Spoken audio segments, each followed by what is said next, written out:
The Metro-North Railroad Atlantic Street Bridge replacement in Stamford challenged the Connecticut Department of Transportation to replace an aging railroad structure while maintaining train service for 350 trains carrying 125,000 daily commuters on one of the most active rail lines in the country.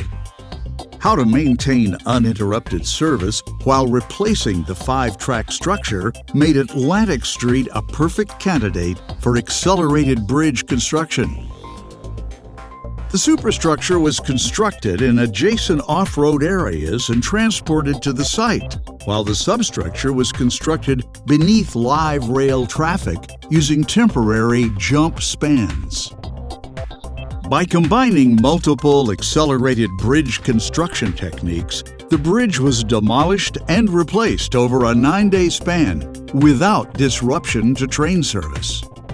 Expert planning reduced construction time from 5 years to 18 months, number of days with modified train schedules from over 1,500 to 4, and months detouring surface traffic around the site from 60 to 6.